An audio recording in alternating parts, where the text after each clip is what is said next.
नमस्कार दोस्तों, आज हम डिस्कशन करेंगे इंडियन इंडिपेंडेंस एक्ट 1947। ये भारतीय स्वतंत्रता जो यहाँ पे नियम था 1947।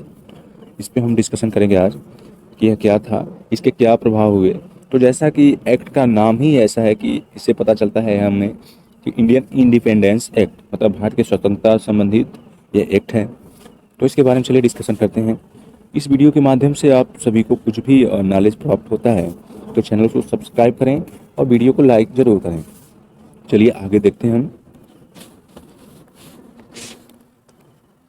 तो पिछली वीडियोस में हमने डिस्कशन किया था इंडियन गवर्नमेंट एक्ट 1935। अभी इसमें हम 1947 देखेंगे। तो यहाँ पे इंडियन की जो इंडिपेंडेंस 1947 तक, जब तक ब्रिटिश गवर्नमेंट ने डिक्लेयर नहीं किया कि हमारा प्रशासन अब समाप्त हो रहा है भारत में, तब तक तो उन्होंने भारत में इंडिया गवर्नमेंट एक्ट 1935 के द्वारा शासन किया, उसी का नियम यहाँ पर चलता रहा। लेकिन अभी ये इन्होंने डिक्लेयर करने का सोचा है, 1946 में डिक्लेयर किया कि जो है अब हमारी गवर्नमेंट यहाँ पे नहीं रहेगी। चलिए देखते हैं स्टार्ट से। 19 sorry on February 20 1947 the British prime minister Clement Attlee declared that the British rule in India would end by 13 June 1948।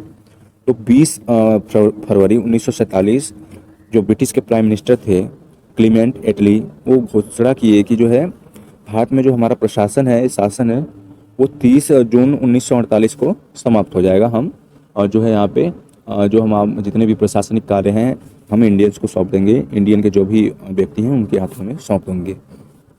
चलिए देखते हैं आगे। After which the power would be transferred to responsible hands. इसके बाद यानी हमारे प्रशासन के बाद, हमारे शासन के बाद जो पावर है वो किसके हाथों में दे दी जाएगी? Transferred to responsible hands. तो जो है भारत के जो भी जिम्मेदार लोग हैं, संविधान सभा के जो लोग थे, उनके हाथों में दे दी जाएगी। This announcement was followed by agitation by the Muslim league. तो यह डिमांडिंग पार्टीशन ऑफ कंट्री। तो ये घोषणा होते ही मुस्लिम लीग ने यहाँ पे मांग करना शुरू कर दिया कि जो है देश का बंटवारा होना चाहिए। तो देश का बंटवारे की मांग होने लगी तो इसको ब्रिटिश गवर्नमेंट ने एक्सेप्ट भी किया है, आगे जो कि हम देखेंगे। Again June 3 1947 the British government made it clear that any constitution framed by the constitution assembly of India.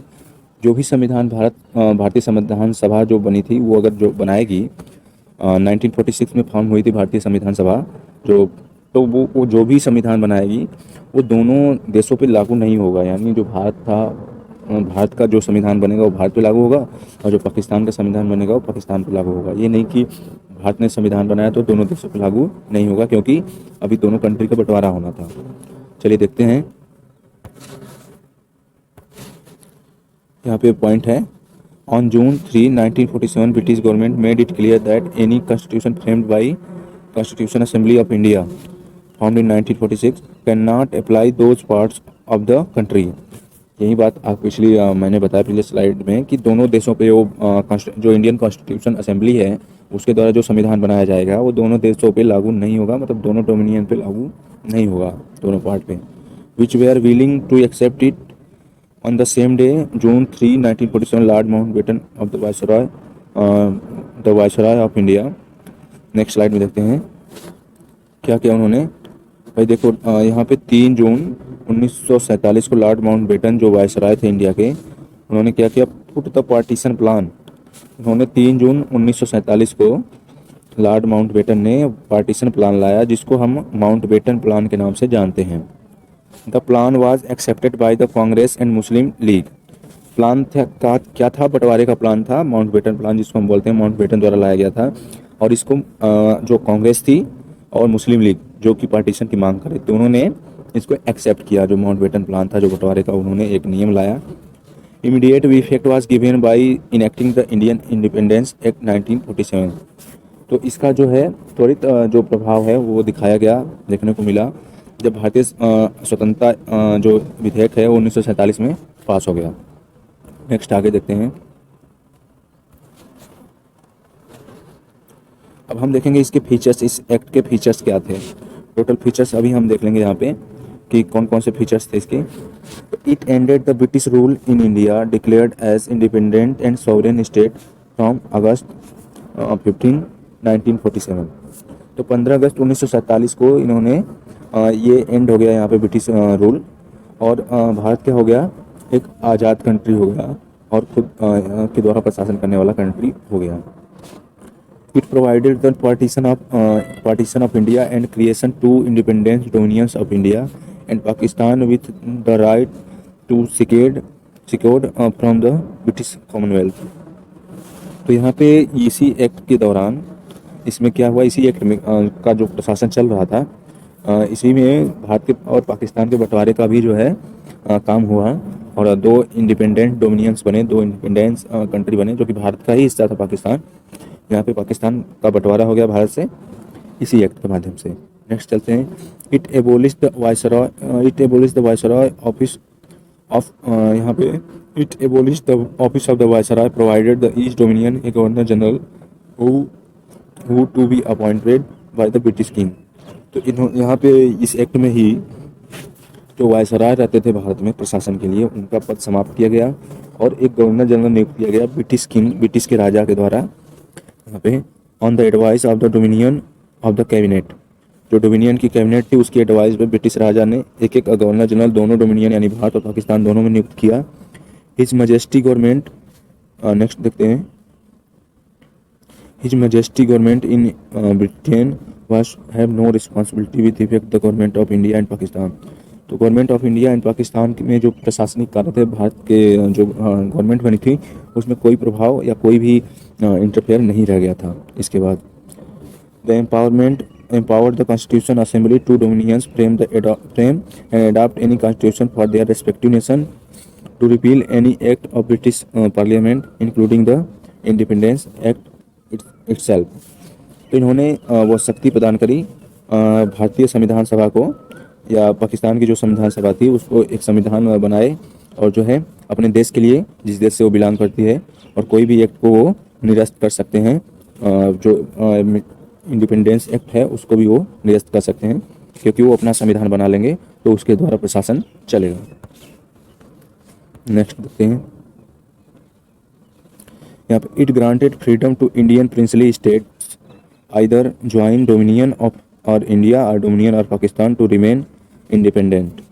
तो इसने जो है, इस एक्ट ने हर यहाँ पे डोमिनियन को फ्रीडम दिया, या हर प्रिंसली स्टेट जो प्रांत थे या रियासतें थी उनको यह आज़ादी दिया कि आप जो दो डोमिनियन बन रहे हैं भारत और पाकिस्तान, या तो भारत में जा सकते हैं या तो पाकिस्तान में जा सकते हैं, या फिर रिमेन इंडिपेंडेंट, आप इंडिपेंडेंट भी रह सकते हैं, आप अकेले भी रह सकते हैं, इतनी आपको पावर दी जाती है इस एक्ट के माध्यम से।